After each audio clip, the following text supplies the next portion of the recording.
Good morning, good afternoon, good evening, wherever you are joining us from. Welcome to Global Peace Studies for Sustainable Development in Africa, where we discuss pertinent issues of peace and sustainability around the world and across Africa. Today, our focus is on networking for peace and development. We are going to discuss how networking works in theory and practice. As our Mama network grows, I'm honored to introduce to you 4 Arrows. I'm going to ask Peter Barras to say a few words about 4 Arrows. But first, let me introduce myself and the network. And probably before I proceed, you know, we had scheduled Fisayomi to come and speak to us today, but she's unwell. And therefore, we have decided to be creative, and luckily we have 4 Arrows with us today to help us in this discussion. My name is George Mutalemwa. I'm Senior Lecturer, Senior Research Fellow at St. Augustine University of Tanzania. I'm founding member of the Africa Peace and Development Network, MAMA, which comes from the Swahili Mtandao wa Amani na Maendeleo Afrika. Due to violent conflicts taking place in Africa and elsewhere, the founding members decided to focus on education for peace. And I would like to recognize the founding members: Vigo from Germany, Professor Dr. Liu Cheng from China, Dr. Lester Kurtz from the US, and myself. And that was in 2018. But we didn't use the word Mama until 2022. And since then, actually, our network has kept on growing. And I'm so happy to see all of you, and some of you, Janet Gerson, for example, Donna Pido, Peter Barras, have been with us for many years since then. And therefore, it's really my pleasure seeing that now networking is growing in theory and practice. And what more shall I add? Only to thank you very much, everyone, for your continued support to this network, to Global Peace. And also thank Peter also, who invited for us 4 Arrows. We can remember that he mentioned this during our webinar last week. And this is really providential that 4 Arrows is here with us today. So I would like to ask Peter to say a few words about 4 Arrows, and then we're going to proceed. Thank you so much. Oh, thank you very much, George. I'm humbled and honored to be able to introduce a mentor of mine. Briefly, 4 Arrows, who has a couple of names that I won't go into, but he's an Oglala Lakota pipe carrier and sun dancer. So he has rank in indigenous wisdom. He was a tenured professor at Northern Arizona University and has been professor of the School of Leadership Studies at Fielding for 20 years. Internationally recognized as an authority on indigenous worldview. There's this long string of awards and honors, very well deserved. And I'll just stop there. Welcome, my friend. I'm so happy that this connection has been made. 4 Arrows. Thank you.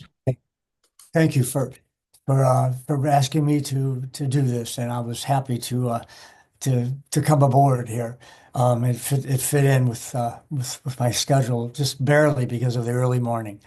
I'd like to open just with a prayer in a traditional way, if you all bear with me. It's a way of bringing in the spiritual energy that really supports why we're all here.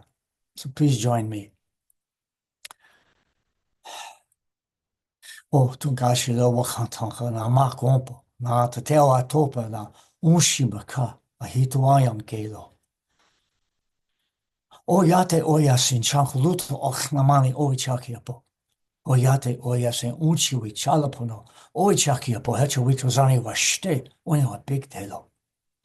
O kichi abe o kio kipi na owaya che o yate wakan. Ihani lako wichuhaki tunkashi le kiksuye. Oyate tichin kachun luto oknamani oichakiapo. Meshanti taheke metaku oyasa. Wahink betopa machiapielo. My name is Four Arrows. I offer everybody a warm handshake who speak from my heart and welcome all those who are gathered here from around the world in support of the African Peace and Development Network. And I come with deep respect and solidarity to offer some reflections that are grounded in what we could call the indigenous worldview, although many indigenous people have lost this. It's our original nature-based spiritual worldview, an ancient way of living and understanding the world that aligns closely with Africa's own ancestral traditions. And it's the ultimate foundation, really, for the networking necessary, I think, to bring peace back into our world. This foundational nature-based kinship worldview invites us to remember that peace is not merely the absence of conflict, but it's really about the presence of right relationship with each other, with all sentient beings, with a spirit that moves through all of life. It's a worldview that sees development not as an endless growth or domination, but as a flowing and interconnected balance. Wow, when we face the global challenges that are happening now and shaped by the colonial histories, I always think about it being it's been in slow motion for a couple of 100 years, and now it's on steroids with no shame, and maybe that's waking some people up. But it's really more urgent than ever today. And across the continents, indigenous peoples who have long understood that all beings are relatives, not resources. And the rocks, the trees, the oceans, the rivers, the mountains, all of the creatures, including us, when we're at our highest self. And true progress is going to come from living with this kind of reciprocity and relationship. Not the kind of competition that is involved right now. 80% of pre-colonial indigenous cultures, according to the research, show that they meet the criteria for what the Society of Peaceful Nations say are peaceful nations, essentially. And this contradicts many of the hegemonic histories that we have about our background. So I want to get into what some of the foundational ideas are about the idea of worldview, which is not the best word to use. It comes from European, Immanuel Kant, but we'll talk about why I still use it as opposed to trying to invent a new one like existence-scape or various other possibilities. We'll talk about that. We'll talk about how practically it can be used for networking and for really transformations that have not happened with all of the efforts that peacemakers have tried to do over the years. And I want to start with a 3-minute video that I created sort of off the cuff and had a colleague bring some beautiful images into what I said. And it was a project that I had as a international Fulbright scholar to help the indigenous people of Papua New Guinea. So even though it seems like I might have created this for the non-indigenous population, I actually did it for the indigenous cultures in Papua New Guinea who have forgotten and lost in many ways their traditional ways. And to bring back this. And it turned out that UNESCO wound up closing their sustainability conference last year with it. But it's a really good introduction. So without further ado, let me just jump into that to give you a sense of what it is that I'm talking about. And so let's see here. I'm going to go ahead and share my screen. There we go. And I'll open this up and begin. The earth is suffering. Climate change, pollution, and pandemics are some of the consequences of human-created assaults on our world. According to the United Nations Biodiversity Report, 1 million more species face imminent extinction, including us. We must live on Earth differently, if not for ourselves, for future generations. 80% of global biodiversity now exists on only 20% of the Earth. It is no coincidence that this small amount of land is mostly managed by indigenous cultures. According to 450 multidisciplinary scientists, extinction rates have been less severe or avoided entirely in these areas held by indigenous people. We can all learn to live with greater respect for our non-human life forms. This is possible if we embrace the worldview that has guided us throughout our existence on this planet. In contrast to the dominant worldview, the indigenous one truly emphasizes our relationship to the land, the environment, and all its interconnected inhabitants. Without remembering this oneness with all of life, we are doomed. Regional and global scenarios currently lack explicit considerations of the indigenous worldview. It is also important that we do our best to protect and support the remaining indigenous cultures. They are fighting against all odds to protect the last of Earth's biodiversity. And while doing this, we can all re-embrace the worldview indigenous peoples share. We can come to understand that human relationship with nature is a continuous two-way dialogue, that natural resources are better thought of as relatives and teachers. Gratitude is essential. The universe is constantly in flux. Time is circular. Respect for diversity, equality, and justice is crucial. Spirit is in all things. And that human knowledge must be joined by a fearless trust in the unknowable mysteries of nature. Let us remember who we really are and reestablish our intended way of being with respect, generosity, gratitude, and of course, the happiness that comes from us. I think we are all really.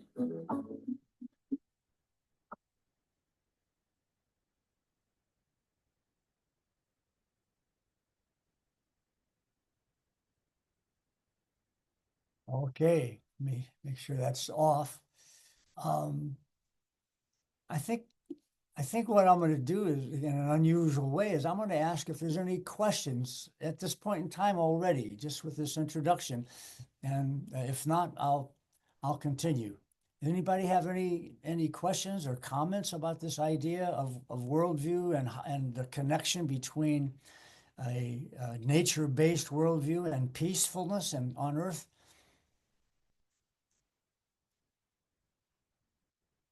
Donna Pido has raised her hand. Donna, please.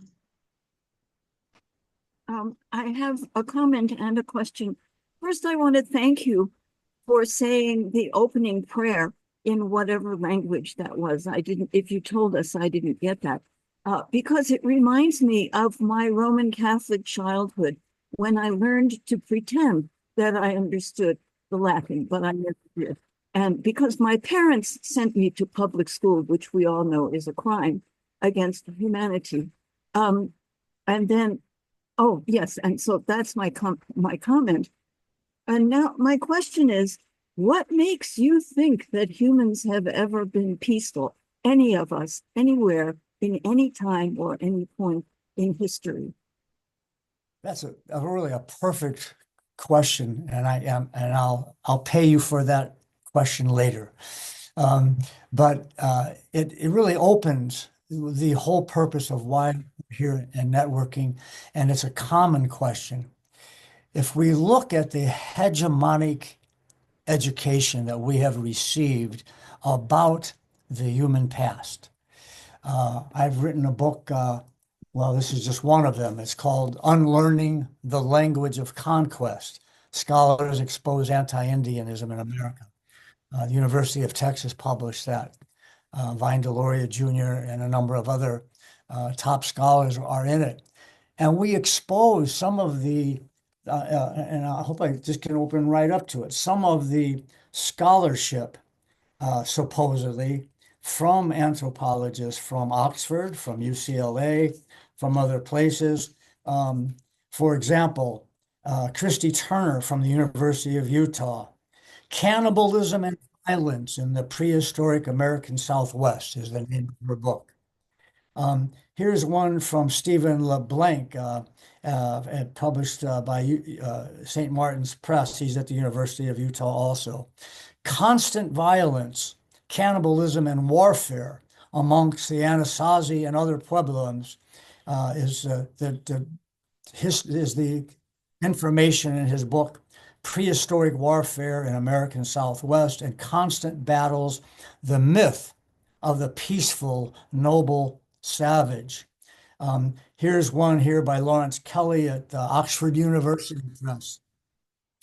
Yeah, in War Before Civilization, he says, civilian massacres prove that the humanity of humans is a product of civilization and that centralized governments that overcame the horrors of primitive life are documented to show why it's such a good thing that we've done. And they go on. UCLA anthropologist talks in his book, The Myth of Primitive Harmony. Child abuse and other social maladies were far more pervasive in primitive societies than in ours and prove the superiority of Western culture.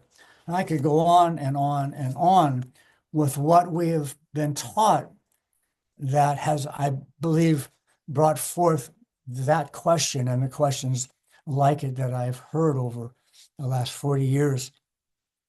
And what we know now from the more modern anthropology, first of all, we can't romanticize our indigenous past. All of the origin stories of indigenous nations all talk about our greed potential, our violence potential, our warlike potential, our selfishness, our jealousies. That is something that our species has a potential for.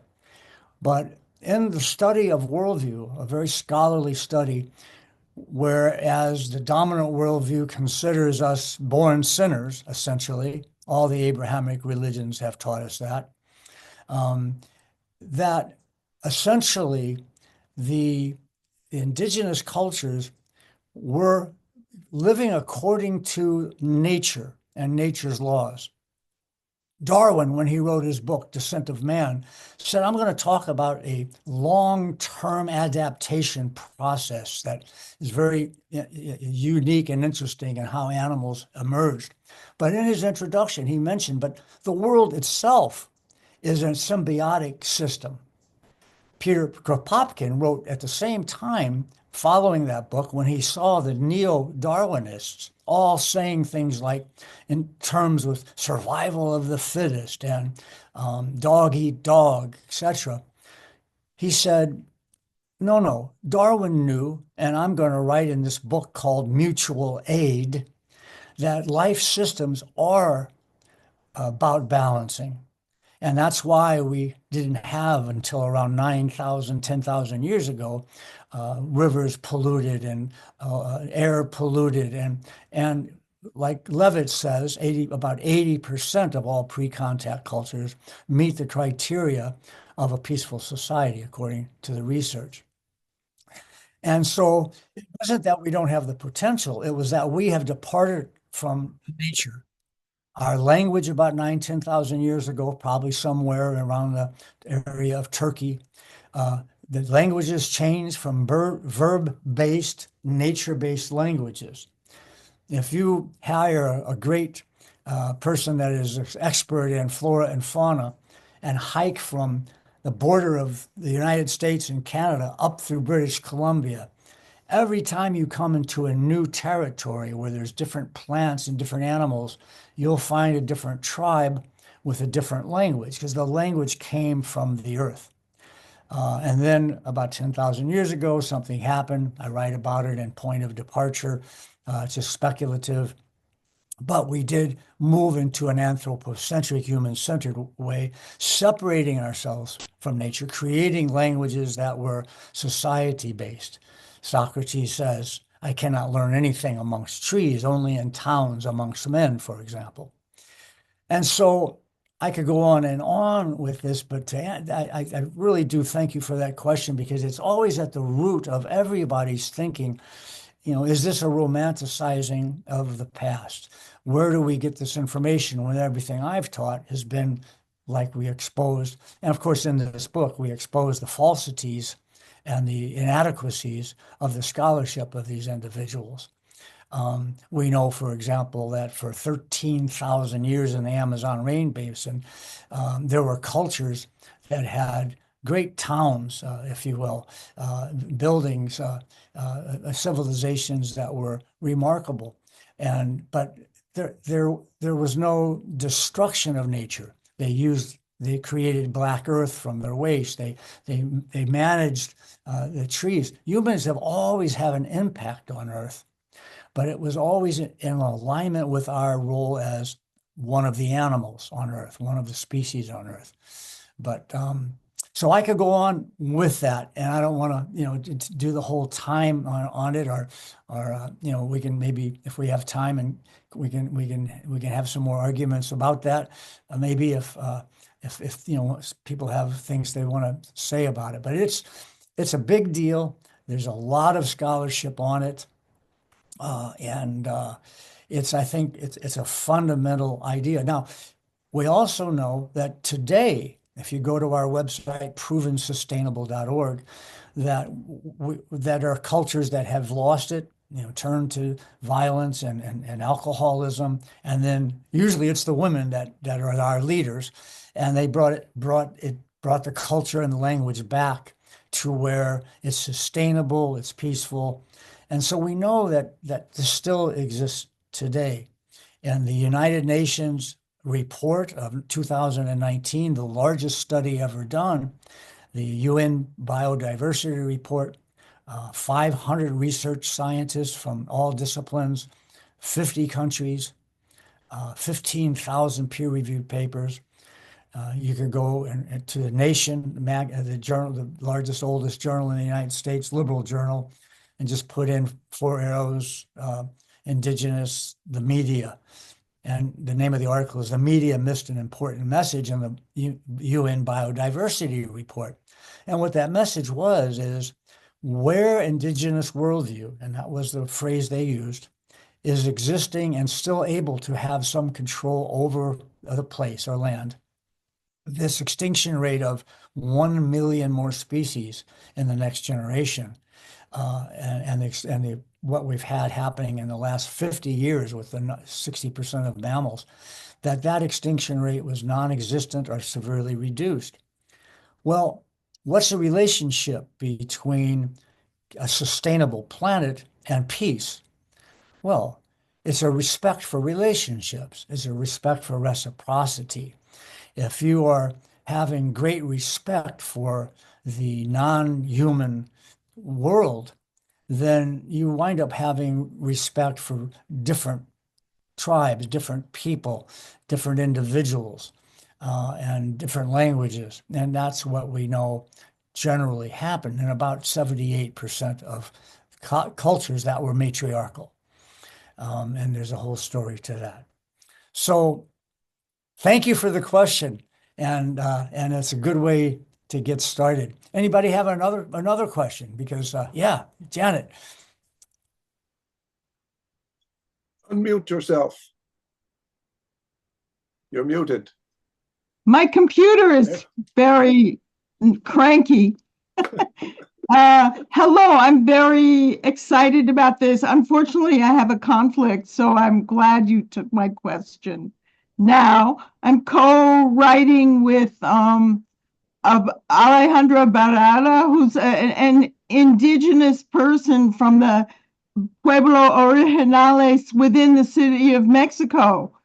And she is also a doctoral student at the University of Vienna, writing about political ecological economy. And she's trying to reclaim and identify aspects that are in the way she was brought up and bridge that gap and identify. Anyway, so the point is, I live in New York City. So I have a kind of urban intellectual, totally modern, you could say, lifestyle, even if it's not my worldview totally. And I'm wondering what you can say.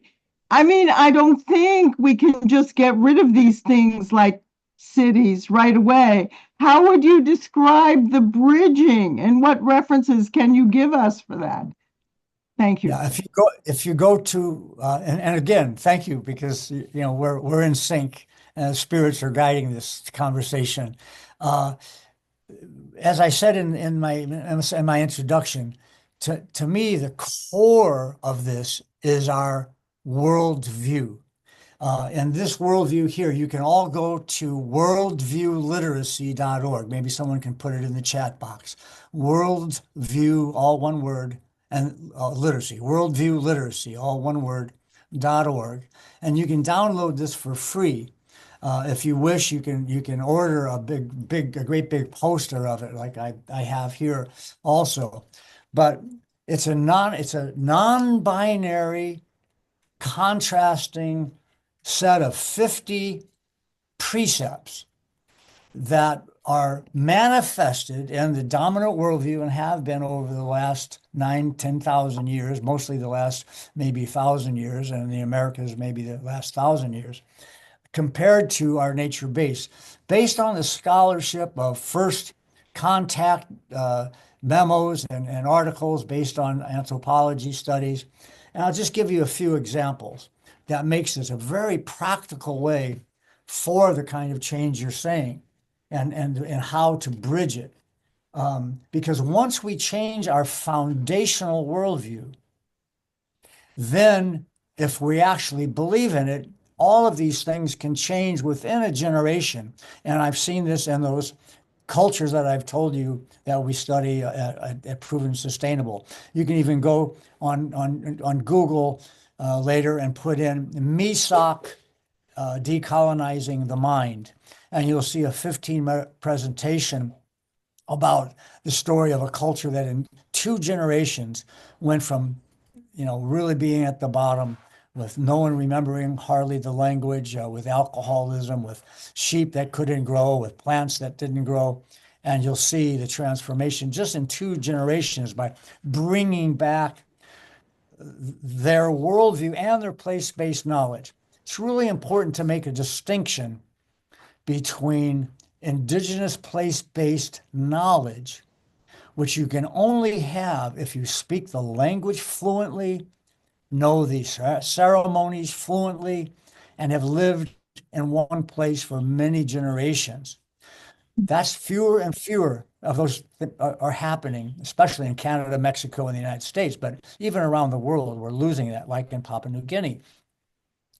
However, and that we cannot appropriate. We don't know that stuff. We can quote and cite and try to bring people in to teach it as examples. However, all of these great diverse traditional cultures, and very diverse in their beliefs of spiritual energies, etc., have these deep in common understandings. And I've lived with the Kokak, the Kogi, the Raramari. I have so many people that still have not succumbed to any westernization. And you see it, and I could tell stories about it maybe later. But those in common things, they belong to all of us. That's how do we belong on this planet. That doesn't belong to any particular. And so that's why you can engage this worldview. So just some of the things. And remember, it's a non-binary worldview. Why do I say that? because our indigenous worldview was a non-binary worldview, and the dominant worldview is a binary, either or. You know, it's either this or that. And so when you see these contrasts, I'll give you an example. Like the first one is the common kinship indigenous worldview manifestation. The first one is we were egalitarian. We saw everything as equal, and that includes the animals, the trees, and each other, right? And other tribes. Whereas the common dominant worldview manifestation we know is rigid hierarchy. And that's been proven, and it's easy to see. Now, those are the manifestations. It doesn't mean you all believe in rigid hierarchy. It means we are in education systems. We are in business systems. We are in sports systems. We're in entertainment systems. We're in home, you know, that we play into that hierarchy in a way to support it and have it be part of our lives, even if deep down we go, I don't like it. But in this case, the non-binariness is this. The Lakota, for example, that was the language I spoke in. The Oglala Lakota, you know, they were matriarchy. However, during buffalo hunts, they became rigidly hierarchical. They, see what I'm saying? So sometimes we have, you know, we have a foot over here. So you got over here, you've got an emphasis on heart wisdom, number 8. Which was where we live. That's what we see today in primitive cultures, that primitive quote unquote, and really advanced cultures, you know, because I think we've de-evolved, but as opposed to an emphasis on intellect. But sometimes, you know, we want to emphasize the intellects. So that's the non-binary. Well, then people will say, but wait, what about this one here? You know, high respect for the feminine, number 39. We know a high respect for the feminine has always existed in our majority of indigenous culture. Most of them were matriarchal to begin with. At our Sundance, the women don't have to pierce like we men do. They dance and they thirst for the 4 days and they support, but they don't have to dance because you already know how to bleed. You already know how to suffer. You already know how to labor. You already know how to nurture. Us men, we keep forgetting. So we have to dance with the tree and pierce and give our blood to the soil to help remember, right? So women have always had this high place where we know in the historical, based on the Eurocentric colonialization, that women have had this low place, right? And this was a misbalance between solar and lunar energies. And someday Peter can teach you about that because he knows all about how we've misrepresented the solar and the lunar by killing the lunar in our mythologies of twin heroes after a while. Like Hercules is the solar twin and Iphicles is the lunar. Hardly anybody knows Iphicles anymore. Well, but people will say, well, okay, high and low respect. Well, we don't ever want to have a low respect for women. And so how does that work? Well, yes, you don't. But if you don't get into studying the consequences of a low respect for women, if you don't understand why some people have a low respect for women and why systems do, you're not going to be able to do a balancing of a high respect for women as well. It's like if we don't know the top, what a valley looks like, we can't really have a good sense of what a peak of a mountain looks like, right? So all of these things, what I do in my new practice, since I've been fired from my university from my position on Gaza, I have started a new practice where I teach 4 sessions, 90 minutes a section, 1 a week, to teach people 2 things: how to use these worldview precepts and move back into balance in our nature-based way, how to do it in a way that also identifies the problems that we have had from the hypnosis. Trance-based learning is one of the worldview precepts that we practice, an understanding of it being natural. I learned it from animals, and so did most indigenous people. And without knowing brainwave frequencies and prefrontal lobe, I taught hypnosis at UC Berkeley, but it's a natural phenomenon. If you go on YouTube, put in wild horse hypnotist, and you'll see me when I was a young man doing this with wild mustangs. But the point is that if we understand the phenomenon of natural hypnosis, we see why most of our problems come from our early childhood traumas when we're in a state of hypnosis for the first 5 years. That's why you can learn many languages if you're in a family that speaks many languages. And so we've got to understand that the hypnosis problem is why how do intelligent people pollute their water and air, overpopulate, etc., is because of hypnotic programs and beliefs that override our ability to recognize our natural balancing. So I teach self-hypnosis. I don't do hypnosis anymore. I teach it because it's so easy to learn it. In fact, we do it all the time without knowing it.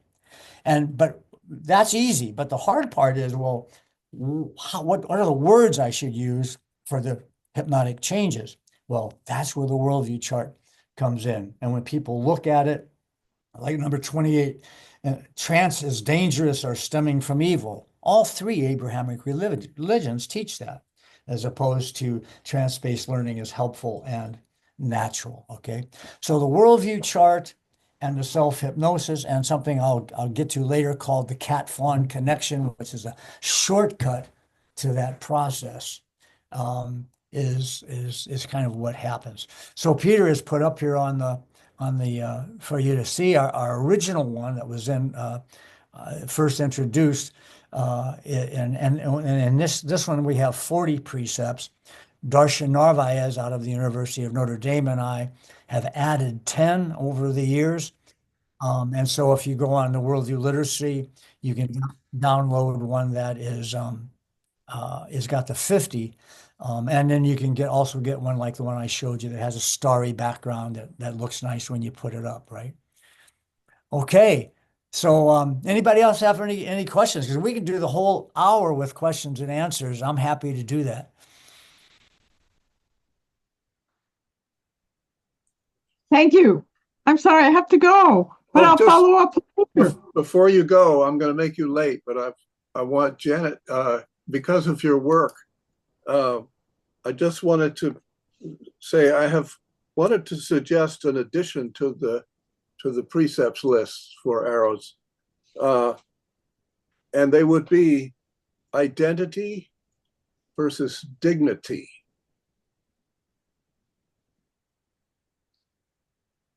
Well, I would say to that how is that an active worldview, in terms of a fundamental basic worldview, not just because you can name a million things to do based on a worldview, like we should really focus on having the dignity of ourselves and our actions and the dignity of others, and not worry about identity issues.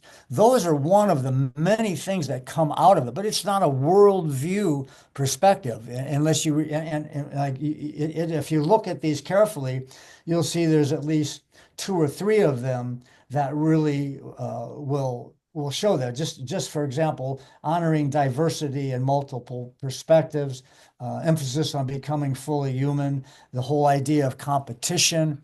When you have a sense of competition, for example, as being something that makes everybody, I'm in 2 places already at once. Potential. Oh, you want to put yourself on mute, Janet, while you're talking. Got you covered. So, yeah, and so then by doing that, you automatically are doing this important thing that you're talking about, where we're not worrying so much about identity and who, and we're worrying more about, we are who we are, and all of us with our great diversity have this respect that goes through, right? So worldview precepts have a much more deeper foundation. Anybody else?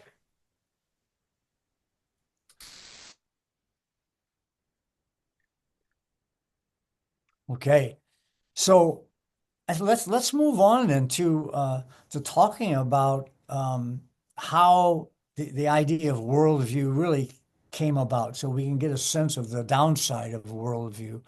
It really started with Immanuel Kant in the 1700s, who had mentioned it in one of his philosophical texts as a intuition of the world, an intuition of the world, which really comes fairly close.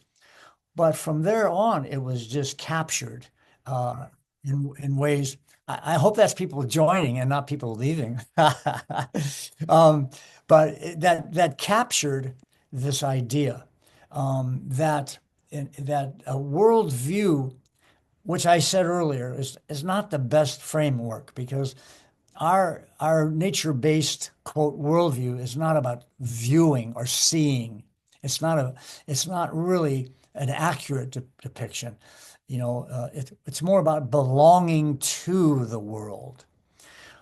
And so I wrestled with that a lot. In fact, in one of my books, I asked one of my contributing authors to criticize my use of worldview, and he did a good job of it. But in 1930s and 1936, about mostly 1939, 40s, the father of social anthropology, a guy named Robert Redfield at the University of Chicago, he really brought worldview into a new context. For the 100 years before that, really it was a competition that really stifled dialogue. It was about religion versus religion, religion versus science, science versus science, okay? And that was really what you found. And even today, if you put in worldview, you'll see these competitive ideas.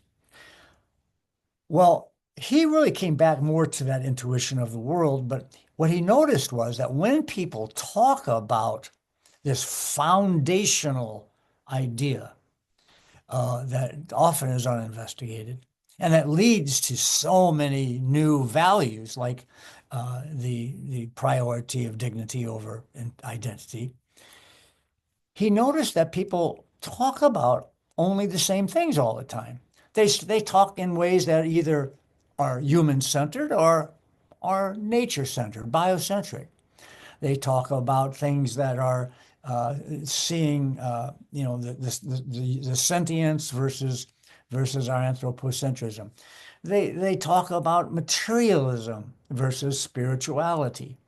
For example, my first article when I quit health psychology and went into education, my first article I wrote for Taboo way back, 1990 something, was called Critical Pedagogy and Spirituality, the Missing Partnership. And so these binaries were brought into it, right? So the science of worldview and the ability to change it, like Robert Redfield did, into a duality where he said, therefore, there's really only two worldviews, because when you hear these really deep conversations, they always talk about either this or that. And he said, so there's really only two fundamental worldviews, and all the great diversity of cultures, all the great diversity of languages and religions and philosophies, they all tend to fall under one of these two worldviews. And sure enough, in my 32 years of researching worldviews, from first contact things, even Columbus is, I use his 1491. He said, I've never met with both the Arawak and the Taino, never met such generous individuals. Columbus said that, but so did a lot of others. Of course, Columbus added to that, therefore they'll make good slaves.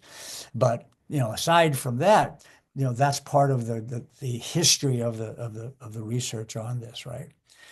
And so worldview had a new connotations, and now more and more you see that. Whereas still a lot of scholars say, no, everybody has a worldview, a culture is a worldview, a philosophy is a worldview. Worldview has been used for the last 50 years in scholarship as meaning almost anything. And so what my hypothesis has been is to really support Redfield's, about the two fundamental worldviews under which every culture and religion can be placed. You can see it when you analyze cultures, philosophies. You can kind of place them in one or the other. And he said the greatest tragedy in human history has been the overshadowing and the suppression on our original nature-based worldview. And so that's kind of that's my positioning. Now, when I created this, I really started it in a book called Sitting Bull's Words for a World in Crisis. And in that book, Sitting Bull was asked about how he can continue to be so generous, which he was, even to enemies, and how humorous he continued to be, and how he continued his songs and his dancing and his ceremonies and his art. And in spite of smallpox having wiped out his people, the buffalo having been killed, him being chased by the cavalry and all this stuff, he answered it by saying, I want to be a good human being. And from that, he really redefines the concept of hope. I was up at the University of British Columbia just a couple of 3 years ago, I guess, just before, I think it was before COVID really came on strong. And I was speaking to the Department of Education, and someone asked me at the end, Dr. Jacobs, and I said, well, I honor my Irish name and my doctorates, but please call me, Four Arrows. I'm representing a tradition that has a different understanding of life than my Eurocentric background. And so I said, what's the question?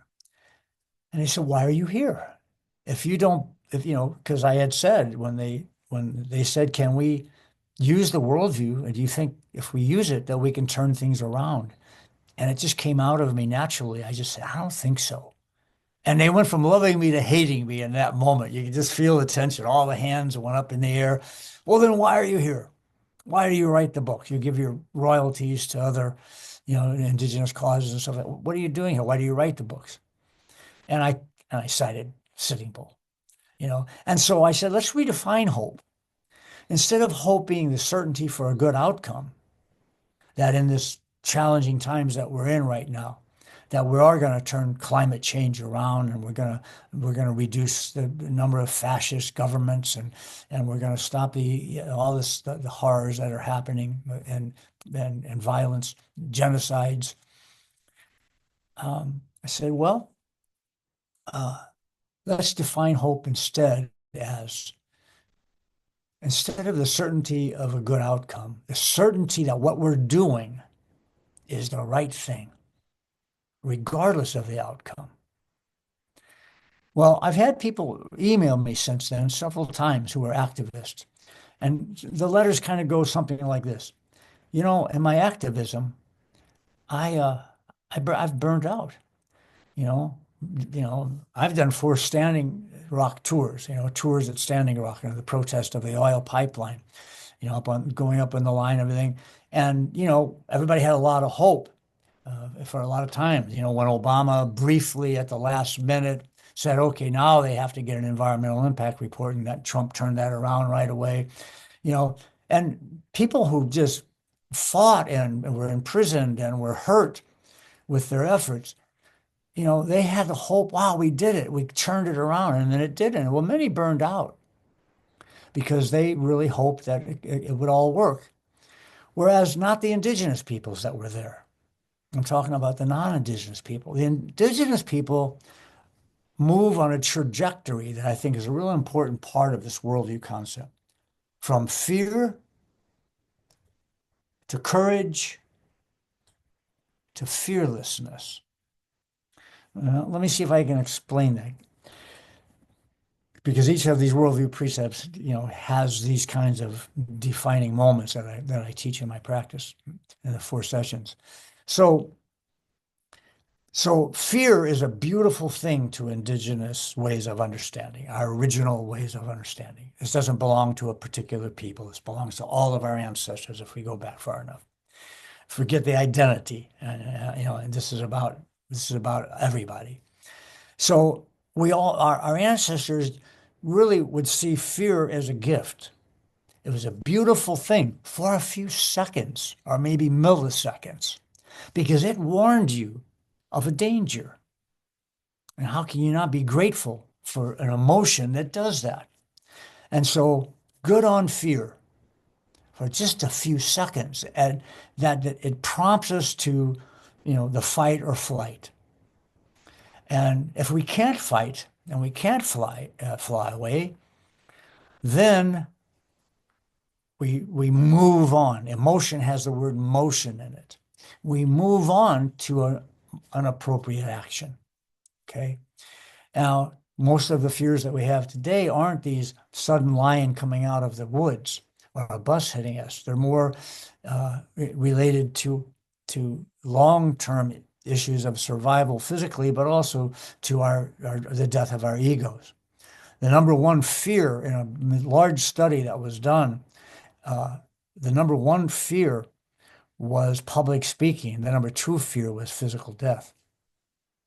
And so if we look at fear with that value and thank it, and then we go, I can't fight, I can't run, then we move into courage.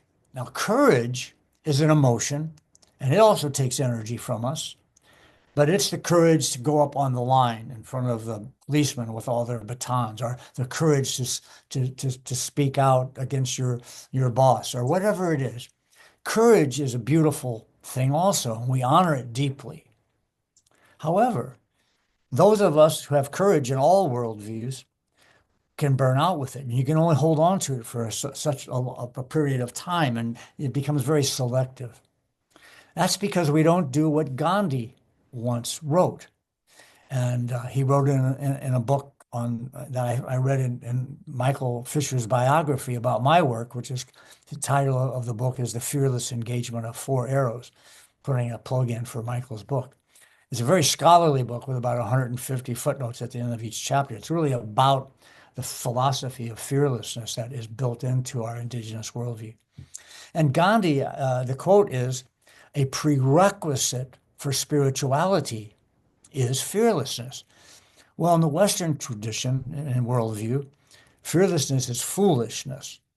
Gandhi said that. I mean, not Gandhi, but Socrates said that also. But Gandhi got that, right? Well, what is that? What's the difference between courage and fearlessness? Courage is getting the gumption up to make a decision to take the action. Fearlessness is once you begin the action, you trust the universe. So if I take you up, you come and visit me in Canada, where I have a beautiful stream and waterfall on the west coast of Vancouver Island near my house. And there's a cliff that you can climb up where the bears climb, where they grab salmon going up the waterfall. And on that cliff, my grandchildren and I jump off of it about 30 feet into this deep water underneath the waterfall. But, it always takes courage to do that, some more than others. And so if you go up and have courage, it takes courage to get to the ledge. But if you jump with courage, all the way down, you're going, you're holding onto that courage and you're doing it and you're falling in the water. And all of a sudden you're in the cold water and you get out real fast and you go, oh my God, I did it. You might not want to do it again. Or if you do, it's like you have to force it. But then I'll bring somebody up the second time and I'll say, this time it's going to take courage to climb the mountain and go to the edge. But I want you now to go into a self-hypnosis. Because remember what I was saying, the importance of hypnosis in the indigenous worldview is trance-based learning is natural and essential. And how did they do it? Ceremony. Ceremonies were done 2 or 3 times a day to be more generous, to remember the laws of nature, to be stronger, to make a basket better so it doesn't leak water. And so this idea of hypnosis is tied to fearlessness. We're in a fear-based world. Here's a truism. During times of stress, all creatures become hypersuggestible to the words and communications of a perceived trusted authority figure. No wonder 80% of our cultures have dictators and fascists now. No wonder we are in trouble. During times of stress, that fear makes us hypnotizable. I have a book that just came out called Hypnotic Communication in Emergency Medical Settings for Life-Saving and Therapeutic Outcomes, endorsed by the top physicians, medical emergency physicians in the universities, and was just published in German. But the original, it's a revision. The original wouldn't let me use the word hypnosis. Prentice Hall published it 25 years ago, and it was banned. It was banned because somebody said this should be used only by a licensed medical doctor certified in hypnosis by the American Association of Clinical Hypnosis, right? So it was banned for 25 years, and now it's been republished. So this phenomenon of self-hypnosis is natural, and we all used to practice it in what we call ceremony. The belief, the definition you can use is hypnosis is simply practicing what Einstein says. Imagination is more powerful than knowledge. He also says you can get from 1 to 3 with logic, but you can get anywhere with imagination. Well, we've got to learn how to do that again. And imagination, when you're in a lower brainwave frequency, is essentially hypnosis, believing in an image when you're in a meditative state is it. So you go through the worldview chart, you realize, wow, I've got some problems because I still am locked into this, this on this dominant worldview. My work, my business, my family, whatever, we're kind of locked into that in ways that are too much. How do I change that? Well, you can't change it with willful determination usually. That's why all the sports gold medalists hire sports psychologists. I've got a world-class athlete that I brought there with her hypnosis, Natalie Mulhouse, and a fencer from Brazil. The visualization is crucial. But we've been taught not to use it, and therefore others use it on us. Indigenous people, without knowing with some of the neuroscience stuff, and Greg Kahete and I wrote a book called Critical Neurophilosophy, because neuroscience is, it's got a lot of good things, but it's not deep enough. So we changed neuroscience to neurophilosophy because some of the Western scientists were seeing conclusions through a Western worldview. So, for example, they were seeing, because a light lit up here for generosity act in a laboratory, that was the same place a light lit up for selfishness. They said there's no such thing as altruistic generosity. It's always selfish when you're, which is baloney in terms of indigenous worldview and animal studies. So this trance-based learning and the fear moving into fearlessness is key to how we operate. And then I'll close with talking about, for the next 5 minutes, and then you can ask questions, or I hope you'll have some for clarification. I'm going to close with cat and fawn, which is a mnemonic, a tool, like an acronym to remember how to put together these two things, the worldview and the self-hypnosis. CAT, C-A-T, is concentration activated transformation. So it's just a form of this phenomenon of hypnosis. We keep that word. You can Google hypnosis and find that it works better than morphine. You can look at New England Journal of Medicine and Science to find that out. That's why we wrote the book on emergency communication. And so the hypnosis part, and then of course the fear part is fawn, F-A-W-N, fear. We have to move away from the dominant approach to fear and understanding of it to the indigenous, and understand the difference. And in short, And we don't like fear in the dominant worldview. And when we have it, we freeze, we wet our pants, we scream, we do all the things that aren't going to work for us. Whereas in the indigenous worldview, when fear comes, we think it, we decide whether we have to run or fight. If that doesn't happen, then we practice a virtue: patience, fortitude, humility, honest, courage, etc. Then we go to awe, authority. In the dominant worldview, we give authority to almost everybody but ourselves, to the Pope, the preacher, the Papa. The idea of non-hierarchical worldview was always the autonomy of the individual for the sake of community. And so authority was always our reflection on lived experience, an honest reflection on lived experience. Words, we're in a post-truth world. 2-year-olds are lying now. They learn to lie. The lies have become epidemic. Before, look at Tom Goldman's book, A Time Before Deception. And we don't have, in most indigenous cultures and languages, there's not a word for lie. There wasn't originally a word for lie. The Lakota did ceremonies for people who broke treaties, thinking they had a mental illness. And we prayed for their health because they for some reason couldn't see reality, right? So, and then nature. And of course, everyone understands the difference between pre and post-colonial worldviews when it comes to nature. In this book, Differing Worldviews, I got here somewhere in my books. I don't really see it right now, so I won't grab it. But in Differing Worldviews, 2 scholars argue cooperatively about justice education. I invited a scholar, Walter Block from University of Loyola, who I disagreed with, and he disagreed with me. And I asked him at one point, we argued cooperatively, not in debate. Now, not everybody agreed with the book. I gave it to Alice Walker, who wrote The Color Purple. And she threw it in the waste can right in front of me. She said, you're in bed with the devil. But I kind of disagree. And I think that we have to look at all people. That doesn't mean we agree with them, but we have to stand and debate with a degree of respect. That's the non-binary worldview.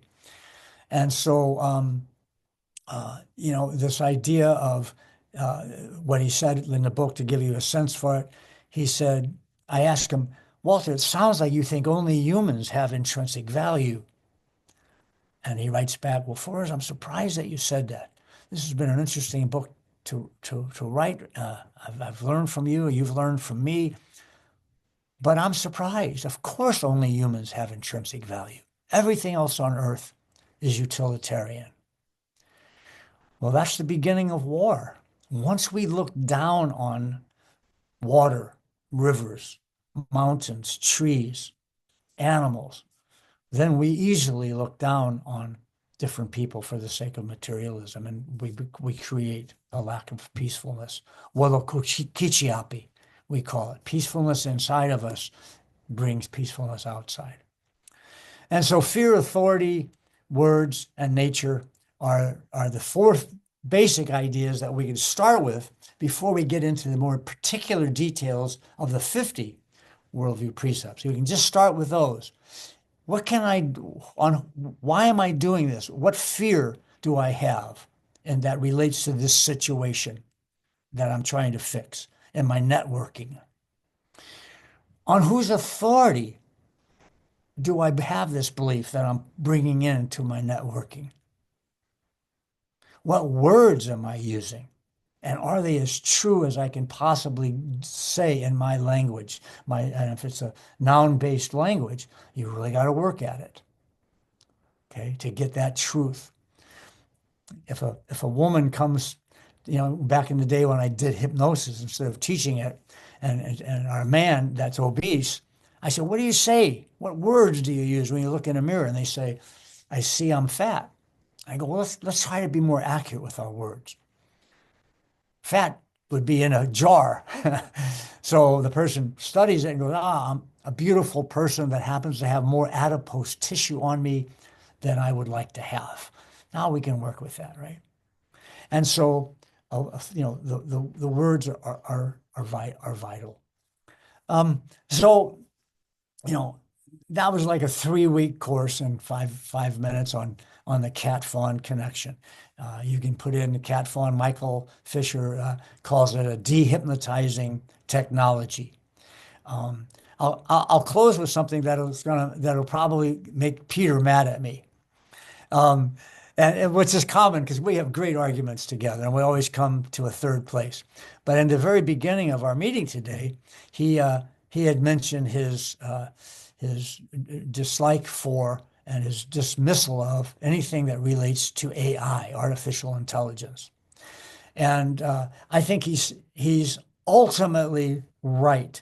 We should be listening to the voices of nature, to the voices of animals and trees and each other, and our spiritual guidance. There's no question in my mind that ultimately AI is a danger for the world.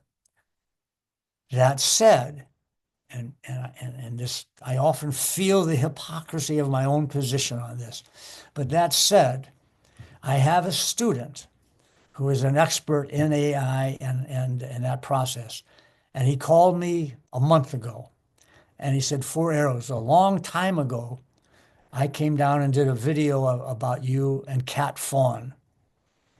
And I asked if I could have a copyright on cat fawn so I could do something bigger. And you said, no, nobody owns it. And I don't want to give a copyright. Anybody can interpret it as they want. Concentration, activated transformation, fear, authority, words in nature, and what that means. So he said, no worries, I won't. But guess what he did for 3 years? He put together the first AI that's 100% based on cat fawn knowledge and indigenous worldview. So he tells me this, and I go, okay. You know my position on, I think it's a brilliant tool. My daughter used it to get an African-American man out of prison. You could go and look at it on the New York Times and the Los Angeles Times. And the producer of the movie, Erin Brockovich, is making a Netflix film about her school, which is a counter-hegemonic school for 8th grade through seniors. That's very successful. And my daughter got this guy out of prison with her class. Working with an Innocence Project attorney, and so they're making a movie out of it. And she said I could not have done it without AI, because she was able to, in 10 seconds, put in some words, and it would put out a legal document that would have taken her lawyers and months to do, right? So it's got a temporary purpose that has value, and I teach this to my students. So I told this to David. I said, I don't know if I can really support that, right? And this is what he told me. He said, I'm going to send you 5 AI that have been developed that are very powerful, have large numbers of people. And one is really based out of Fox News, the most radical, untruthful propaganda machine in the media. And then the other 4 were very right-wing individuals who, if you write something like, I'm having some problem with my well water, could that have something to do with climate change? The AI will come back saying, well, no, because there's no such thing as climate change. In other words, the propaganda of the right, if you will, the machine, all the things that we are challenging, is flooding it. Russia just flooded 3 million memos to make a point, right? Well, he says you can't do that with AI program that he has developed. That no external sources can change anything, and everything is based on citations from indigenous worldview. And he says, read those 5 things and see their impact, and nobody has a counter. So he says, I'm fighting fire with fire. And so I'm saying, okay, go for it. Do what you got to do. And he's using, most of my cat fawn work in that process. So just wanted to close with that to put another controversial piece of information on the table. So we've only got, about 20 minutes. So it's all yours to, I'm here for you. Thank you so much indeed for arrows. And Mary, please.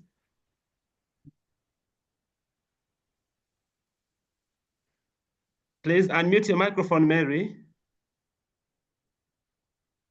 Your microphone, Mary. Okay. Do you hear me? Yeah. Okay. Nice. Okay. Dear Professor, thank you told me.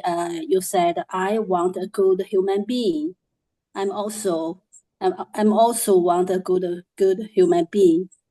My question is, if you meet a bad person, how to deal with the tense relationship and how to conversation with him? I had a dance teacher. He taught me what is beauty, what is mercy, love, righteousness. When I dancing, my heart full of love, mercy. But he was arrested by the police. I don't know. He did many terrible things.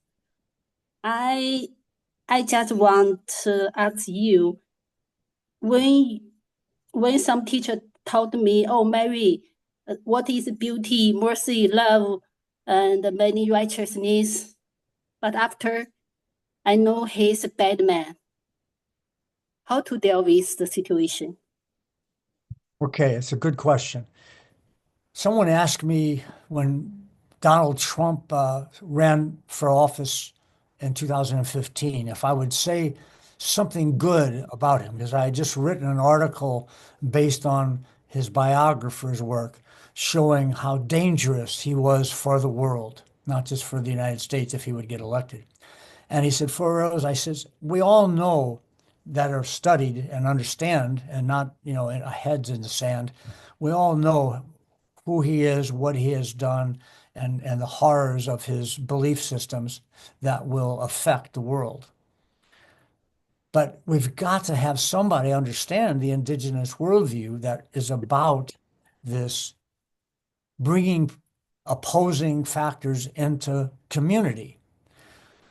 And remind me to come back to Donald Trump, and I'll give you just a brief story of a time when Vine Deloria's aunt tells this story about two teenagers, Lakota teenagers, got mad at each other, fought, and one killed the other.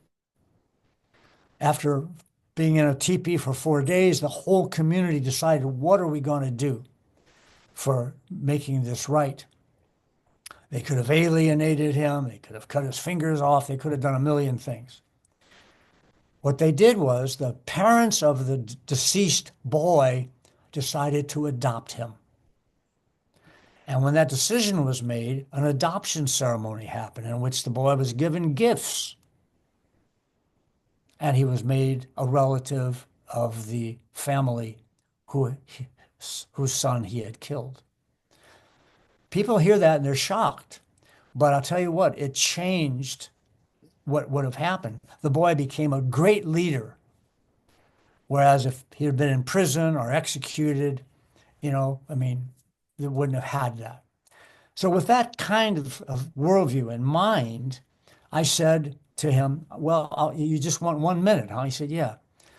So I talked to him about, I was on a beautiful creek on a ranch, and I would go there with my wife and my wolf dog every day and just enjoy the beauty. When all of a sudden I saw a bunch of beer cans on a little island in the middle of it. And I was taken aback. And so, can you hear me? Okay. Yeah. Okay. Because I was just looking at my picture and it was not moving.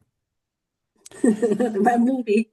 Yeah. So I went up to them ready to fight. I was an ex-Marine and I was ready to just start swinging. I had anger. How could you be polluting this beautiful area? And I went up and something stopped me.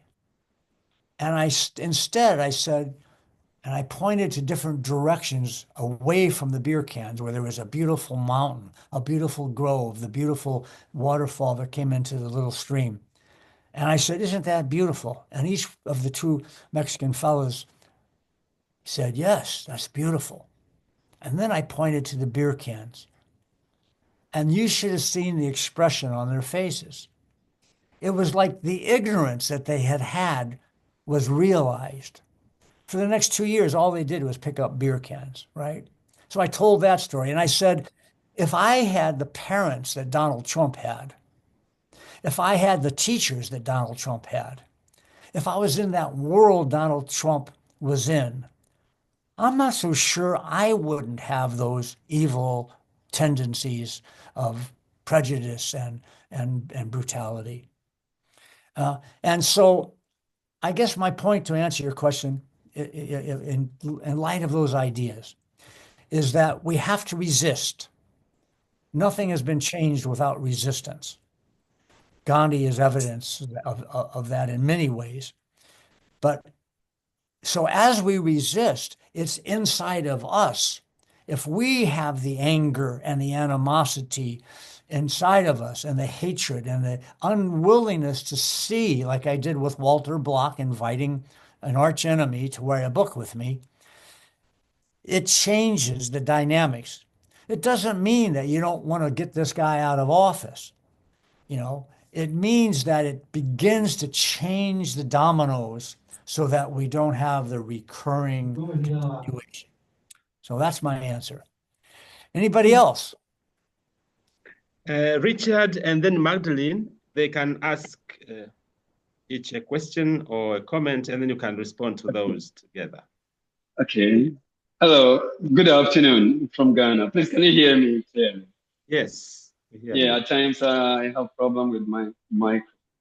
I want to ask for said that has it ever occurred to him that human beings have the same faces?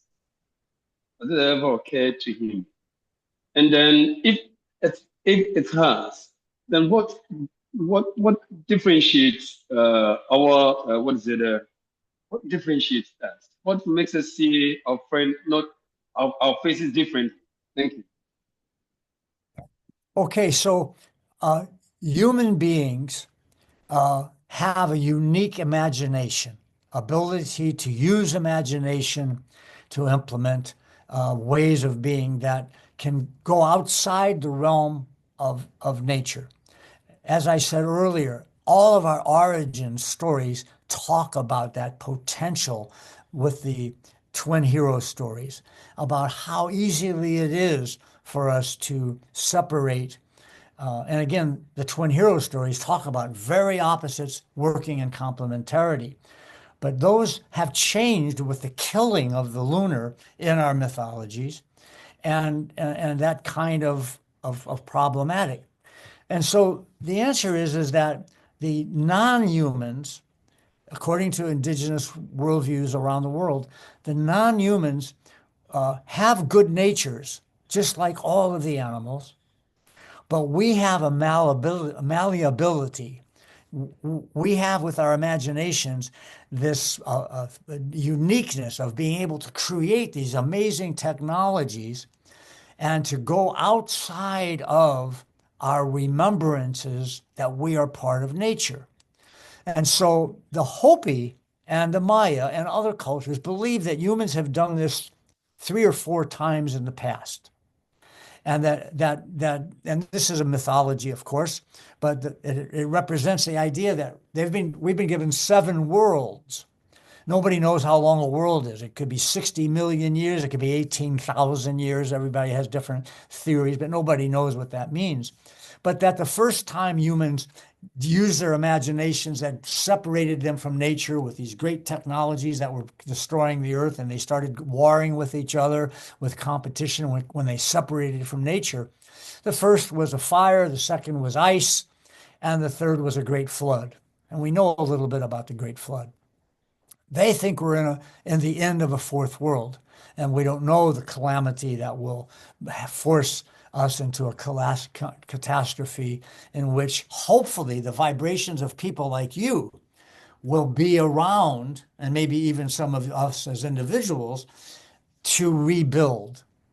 And so I think that there's no answer to your question that anybody can know why humans have this difference and this capability for such violence and separation from nature.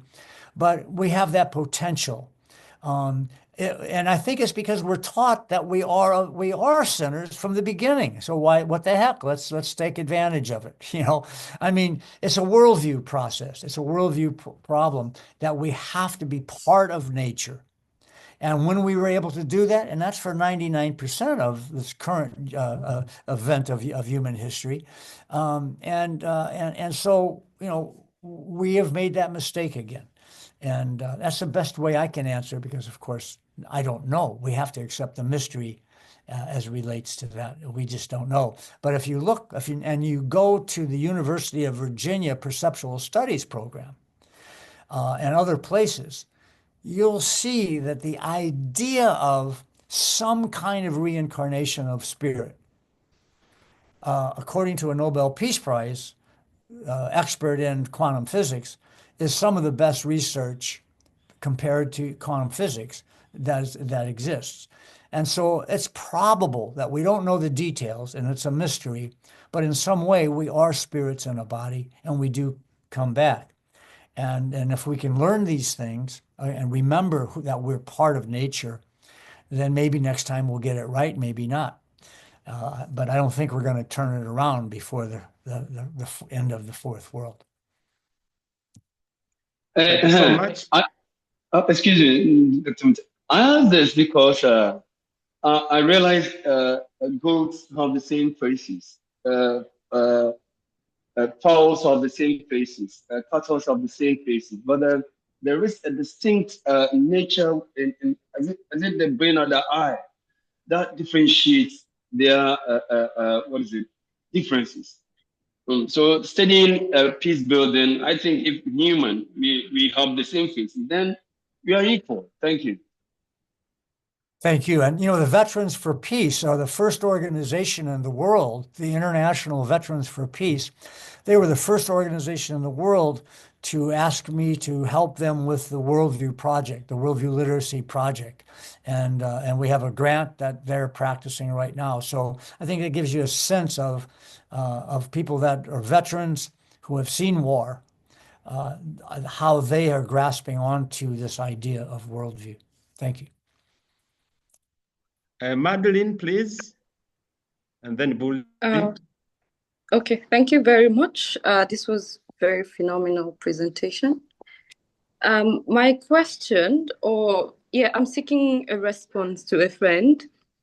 So we had a mass movement of young people who were trying to resist oil companies can you hear me? I can. Yes. Yes. Oh, now I can't. Now you're on mute. Please unmute your microphone, Magdalene. Unmute. Your microphone. There you go. Good. You can hear me now? Yes. Yes. So my question is relating to hope. So we had this massive protest planned out, and we all went out to these oil companies who have, degraded the environment, the waters, and livelihoods of the people. And we had great hope. We were so hopeful. And in spite of the fact that these companies have been here for 70 years or more, and they have repressed the communities each time people rise up to fight, to the point of even killing one of the movement leaders in the past. And when we were planning this particular protest, and one of the leaders said something like, we need to be hopeful. Someone asked the question like, we are just few of us. What is the point? What is the point of this? And these guys have been here. They have the money. They are big guys, big companies, Shell, Mobil, and all of that. So what's the point of this protest? And the leader responded that we should be hopeful. we just have to be hopeful and we have to keep resisting. And then someone in the middle voiced out and said, come on, we have become prisoners of hope. And we went out for this protest, but it just stayed with me till today. What do you respond to a comment like that, that we have become prisoners of hope? How does one respond to that? This is my question. Thank you. I think it's a powerful truth. I believe that if somebody would say we've become prisoners of hope, I would say, thank you. How do we manage our lives now? How do we make the escape from that prison? I believe that that when we have, and beautiful people, wonderful people, of course, disagree with this, that I honor and respect deeply. No, hope is what we have to have, and we hear it all the time from great, great philosophers. But I believe it's a delusion at this point in time, and perhaps always has been. It's always, I think, been in that box, that the idea of hope is elusive and can be a delusion. And I really believe that the redefining of hope as not being a certainty that it's going to turn out okay, but it's a certainty that what we are doing is the right thing to do, regardless of the outcome. And that gets into that fearless trust in the universe. I think when we can escape that, then we don't burn out. If we burn out, we're not good to anybody. And people burn out with hope that proves to be untrue, and probabilities. And so we can look at the work on climate change, people just going deep and deep and deep with their commitments to climate change and all the hopeful kinds of signs that might be out there, right? But if you go deep enough, your brain says, no, it's getting worse, and I see probabilities it's going to get worse. Why would I hold on to that? If I'm on an island and I sit and wait and go, I hope someone will rescue us. So there'll be an airplane or a boat that will come by. Instead of, I don't know. I'm agnostic about this. I really can't say. The probability is I'm so far out of the line of air traffic, my boat drifted so far, the probability is not good. And therefore, instead of hoping and being a prisoner of that, I'm going to go full tilt with doing my best to survive and enjoy the beauty of the situation that I'm in, and say, this is what my spirit is going to do until who knows what happens. So I agree. Thank you so much. And now turn to Bully. And if I may also ask, as we come to the end, if you could just share with us, just tell us a little bit about your position on Gaza, because I think that's quite important. Well, I was there in 1999. I was invited when I was Dean of Education at Oglala Lakota College to speak at the conference on militarism in education. I was pretty ignorant about the conflict between Israel and Palestine, I have to admit. And I went there thinking they just wanted to hear an indigenous view on peace. And so I went there and I was surprised. In the foyer, I saw all the little camouflaged underwear and baby guns for little children, teaching them to become good soldiers. And then I listened to the Israeli professors critical of Netanyahu and the fascist government and critical of the suffering and the illegal arrests of Palestinians. And I was pretty shocked. And so I said, I've got to see this, to my host, Hagith Zor. And she said, well, you can't. The paperwork on getting through the checkpoints to go into Ramallah and Gaza are too bad. And I said, I'm from Missouri, which is a phrase that we used to say when it means you got to show me. And the next day, a big explosion happened outside of her house. And it was a 15-year-old Palestinian girl who had was a suicide bomber who had blown up a bus of innocent Israeli citizens. And I was a medic at the time, and so I was part of the triage and helping that. I thought the next day at the conference would be very changed, that the attitude would be very different, because here these innocent Jewish people were killed by this Palestinian suicide bomber. But in fact, it was the opposite. The dialogue was, what would cause a 15-year-old to strap dynamite on herself? You know, yeah, there's the propaganda to some degree, but there's also the truths that I wound up learning, because I got in the trunk of a car of a man who was Palestinian, who was well known and could go back and forth through the checkpoints without being checked. I got in the trunk of a car, went across, and what I saw with my own eyes, this is 1999. Well, I'll sum it up with one sentence. When I asked the woman whose home had been bombed, her little boy had a rubber bullet in his back. The man who was my guide took his shirt off and showed cigarette burns in his back from being in a Zimzammer when the Israeli soldiers put their cigarettes out on his back. I asked her, I said, what are you going to do now? And she said, I don't know, but we don't want to wind up like the American Red Man. And then I realized that I was watching a genocide against an indigenous culture.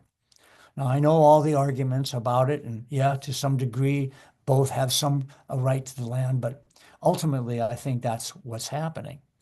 And so, you know, I came back with that understanding, and then when my own university chancellor began to take the position that both Biden and Harris took of neutrality while continuing the bombing, which, by the way, my friends in Palestine, is continuing to this day, today.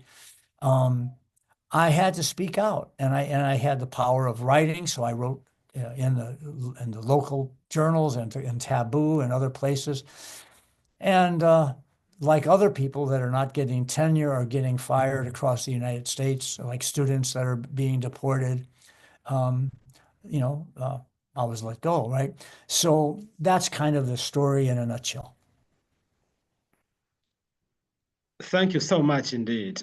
Bully, you'll be the last one to speak now, since we are. Please unmute yourself. Unmute, please, your microphone, Bully. Yes. Good. Thank you very much, George, for organizing this wonderful session. And also, I would like to thank 4 Arrows for this impressive thought. So mine is not that different, but I wanted to emphasize the depths of the fear we have about this worldview and the hegemonic expansion and domination of the Western thought, market dominance of markets, the individualization of the society, and the commodization of of everything, and the view of instrumentality in the nature that has already overtaken our space. You know, I'm right away. I'm now in Addis Ababa, the capital city of Africa, where we are proud of having, a 3,000 years of state formation, and also proud of having, the less known history of a democratic institution, in Ethiopia, among the people called the Oromo. They instituted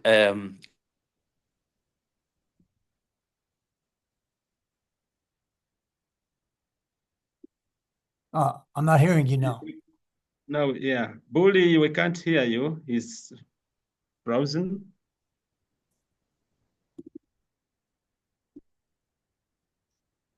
But we are grateful that he's also very happy with your presentation, and I hope that we can speak again, but Well, from what little that I got from it, I remember Malcolm X saying that if we use the master's tool, quoting Audre Lorde, if we use the master's tool with our Christian religion and with all those things, and not re-embrace our African traditional knowledge, we have to remember that all human beings, there's nothing romantic about the indigenous. The indigenous people, the Fort Indians killed other Indians. It doesn't take much for someone who is indigenous to lose it and to be oppressed by it and to change. And that has happened. So we can't romanticize that just because someone is indigenous that they're doing the right thing. We've got to talk about the world view that a few are holding on to. Like I said, even in Papua New Guinea, they're killing each other, they're destroying their forests, right? And they still know the language even. So I think that it's remembering the beauty of pre-contact indigeneity. People are talking about decolonizing all the time, but you can't decolonize without pre-colonizing. We can look at the problems and challenge them, but we can't use the last thousands of years of our having been changed to believe in the dumb. That's why the worldview is the anchor for us. That brings us back to our nature-based worldview where the animals taught us how to live in balance. And that started in Africa. Wow, thank you so much indeed. I think on that note, we should call this off till next week.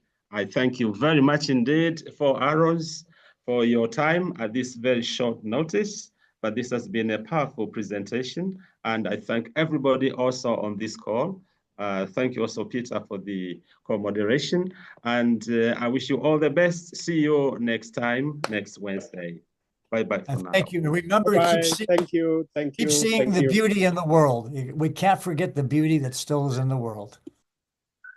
Excellent. Bye-bye. Thank you so much. Bye, everyone.